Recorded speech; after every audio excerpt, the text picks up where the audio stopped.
Ooh, what do we got here? Beer in a cylindrical container? Must be very, very fancy. Let's do this, guys.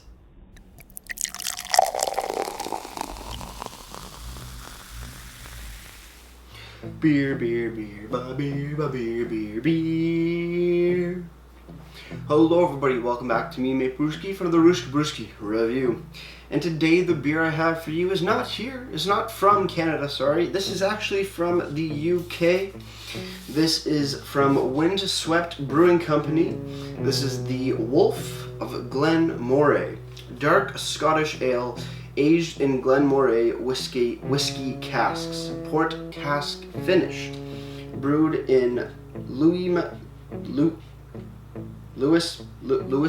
Scotland, or Lewismouth, Scotland. I don't know how to pronounce it. Sorry, S's and stuff gets me sometimes confused. A limited edition, coming in at 9% alcohol by volume. No listed IBUs here on the beautiful box or the bottle. I know because I've had the bottle in the fridge for a little bit. Website is showing it coming in at 56 IBUs, so at least that helps us out there. So let's pop the top. Let's see what we got. I'm going to keep the box for display purposes, and does it have the exact same information? Not exactly, so we'll read this. We'll keep this on the table as well. Get to that when we need to. But here's the bottle, 330 ml bottle, looking very nice. Still same design as the actual box that it comes in. A little purpley, a little golden, a little white, very, very nice. So let's crack this bad boy open, shall we? We got a covered cap lid with a little tab there. Regular bottle cap though. Just bear with me, I just cut my nails. Probably not a good idea to do that when I gotta pull a little tab. There we go. Now one thing that I'm kind of worried about is when I pop the top, it is just gonna start shooting out. So I'm gonna be at the ready. Got the little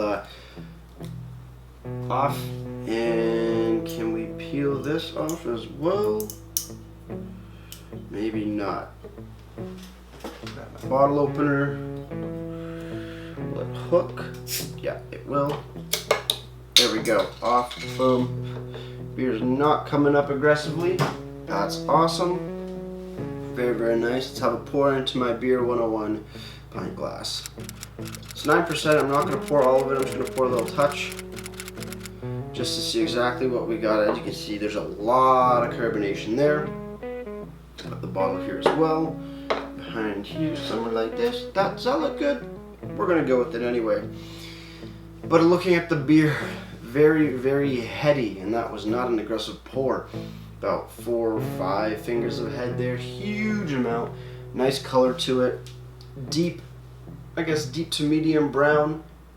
A little bit, no, I wouldn't say ruinous, but very nice brown. Very big, like deeper tanned head as well. Looking very, very nice. Let's have a smell. Ooh. Plummy, slightly chocolatey. A little bit of a whiskey finish. Almost like a cherry, sort of like tart cherry aroma coming off it as well. I'm gonna wait a second and let the head die down. Let it all sort of settle up a little bit, because that is a good amount of head. So we're just gonna give it about a minute, and then we will revisit the beer when it's a little bit more stable to drink. Okay, now that the head settled down just a bit more, we'll get right into the beer again. On the nose, chocolate plums, raisins, a little bit of bite of alcohol from the whiskey, a little bit of cherry. Smelling really good. Let's have a sip.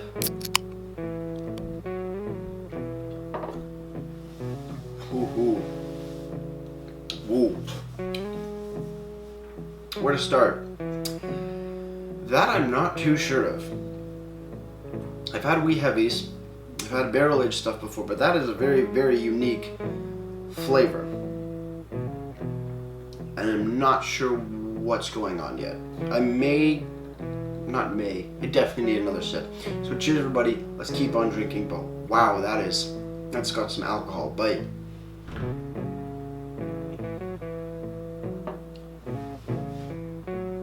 Plums, slight tart cherry, darker fruits, a little bit of molasses hidden there, but not a great amount.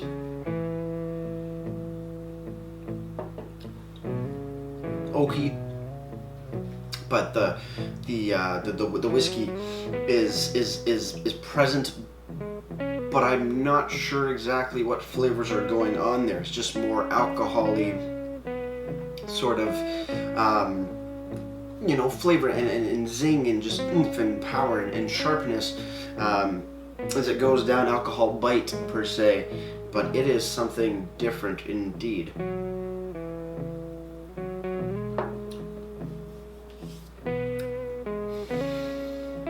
I don't know. I don't really know too much about this style. I mean, like I said, I've had wee heavies before, and it does have a malty characteristic, but it's very plum forward, raisiny, dark fruits with a touch of really tart cherries sort of hidden, all in this beer, and it's just, I don't know, there's flavors, but I can't pick them out distinctly from this particular beer, which kind of upsets me, but also intrigues me. It's interesting.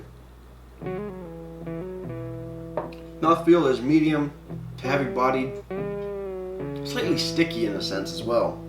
Let's read on the tube and let's read on the bottle, see what's going on. The Wolf of Glen Moray is a range of limited edition ales aged in freshly emptied Glen Moray whiskey casks.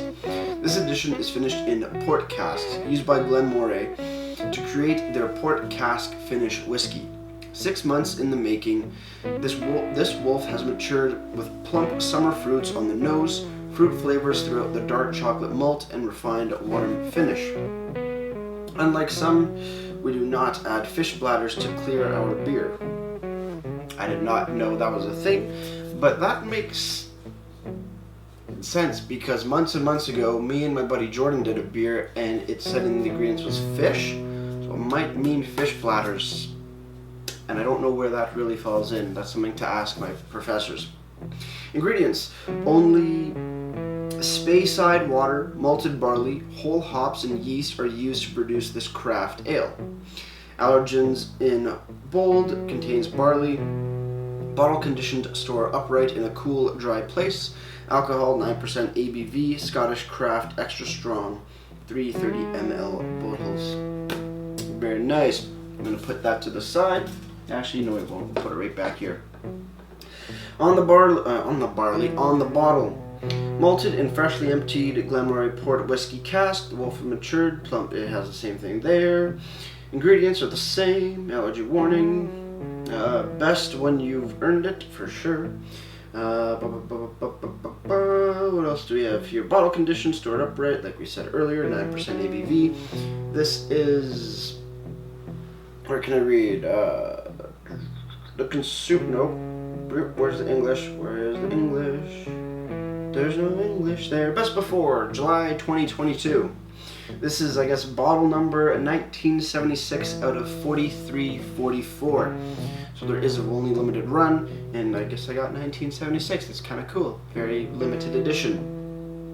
Probably should buy another. Maybe it'll go up in value. Who knows? But yeah, that's it for the bottle. Very, very nice bottle and tube. But yeah, looking pretty nice. I really like it. It's very elegant, very whiskey Scotch kind of design going for it, and especially in this container here. So that's very I don't know. It's very fancy dancy per se. But yeah, big fruit plums. But the flavor seems to die off very quickly, leaving you with more of just like an alcohol-y bite sort of flavor, which is a bit of a bummer for me. I mean, it's a good beer. It's just the flavor seems to not last too long. It's there and then it's gone, and then you're kind of left confused because you feel like there should be more things going on in your taste buds, and they're kind of not. So kind of bummed about that, especially with wee heavies, because wee heavies as a base usually have a very strong, lingering, very developed flavor. And thinking that it's in whiskey casks, I would expect a little bit more. Maybe I'm being a bit too harsh. Maybe I'm just being a little bit naive, but that's just what I'm getting. But it is a very delicious beer. Moving over to the website, windsweptbrewing.com, go to the beer section, you do find the Wolf of Glen Moray Port Cask Aged Dark Ale. There is a regular Wolf of Glen Moray and a regular Wolf. Look for the Port Cask when you're drinking the beer to read stuff and things. But swooping down, we do have the same description as on the tube and bottle. There is a tasting video that you can go watch as well. Shows the original gravity of 1.064 and the IBUs of 56. Ingredients, detailed lists of hops and malts. The hops are Challenger, Fuggles, and East Kent Goldings, and the malts are Maris Otter Pale, Crystal, and Chocolate. Food pairings, enjoy with beef, venison, mussels, blue cheese, pickles, and Christmas pudding, and enjoy after Burns, supper, or Christmas dinner. I'm a little early for Christmas, but hey, I'm going to buy another bottle. Or two, maybe one to age. Also, little fact, did you know Glen Moray's Port Cask finished whiskey is finished for 8 months in port pipes from Porto Cruz, the #1 Porto company in the world. A pipe is a large, long barrel with tapered ends. Size varies quite a bit, but the average pipe of port is 550 liters. We aged the Wolf in the freshly emptied pipe for up to 5 months to get those whiskey notes and the delicious dark berry plummy flavors from the port. I think they've done a good job on that. It's all there. It just dies off very quickly. Big bummer. If you do want to pick up the Wolf of Glen Moray Port Cask at your local LCBO, you're going to be shelling out $4.95 for the bottle, the 330 ml bottle. Which seems a bit high for a 330 ml bottle, but hey, it is a very limited edition. Just over 4,000 have been produced. So get it. Get one for now. Get one for aging. And you're gonna have a good time for sure. So that's really cool. Definitely worth it in my mind. Finally, moving over to Untappd, the Wolf of Glen Moray. This is not the Port Cask finish, is it? This is showing it coming in at 9.2% ABV, but still 56 IBUs. Untappd can have a little discrepancies, but it's coming in at 4 out of 5 bottle caps. You know what? That's pretty good. Solid straight 4. No point nothing at all. 4 out of 5 bottle caps. And that's out of just over 1,000 ratings. To be honest, it can only be 3,000 and some more because limited edition. Overall, I'm impressed by it. It's something different for sure. A wee heavy aged in Glen Moray port whiskey casks, stuff and things. It's pretty cool. The flavors are good. The flavors are, like I said, big plum, light chocolate, light dark chocolate sort of thing. A little bit of tart cherries in the background, for me at least, and a nice alcohol bite to it. All those flavors just seem to die off very quickly. Nothing that lingers, nothing that sort of makes it full. I was expecting something a bit more oomph, and you do get it, but it just dies off very quickly. So overall, let's have the final sip. So cheers on the final sip, guys. Let's get right to ratings and wrap this thing up.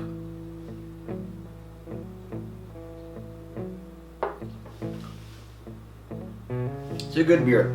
For 9%, you do taste the alcohol, but you don't feel the alcohol in a sense of like lingering alcoholiness that kind of goes with the rest of the beer. It's there for a quick second, and then it sort of just moves away, which is fine if you don't really like the flavors, but I want more of the flavors. Also, it doesn't sit heavy in the stomach, even though it does seem like a more medium to heavy bodied and slightly sticky in the mouth. That sounds... Moving on. Yeah, overall, Windswept Brewing, Wolf of Glen Moray Dark Scottish Ale. You're looking at a 7 out of 10 for me. I want those flavors lingering a bit longer. As for presentation, you can't go wrong. It comes in a very, very unique, cool looking tube. Awesome. That's not a word. Awesome. Great information, description, ingredients, ABVs, no IBUs, but those get picked up on the website. Best before date on the bottle. Awesome. And for the website, looking absolutely fantastic. Has your IBUs, has your original gravity, has detailed list of the malts and hops and food pairings and when to have it. Plus a little video that you guys can check out on your own and a little fact about the Glen Moray port pipes. You can't go wrong. Solid 10 out of 10 for presentation. Before I leave you guys, if you have any comments, questions, or beers on review in the future, leave all that information down in the comment box below. If you want to go ahead and like this video or subscribe to me, Maple Bruce, it'd be greatly appreciated as well. And with all that said, that's going to do it for me, Maple Bruce. Like I always say, crack a beer and enjoy. Cheers.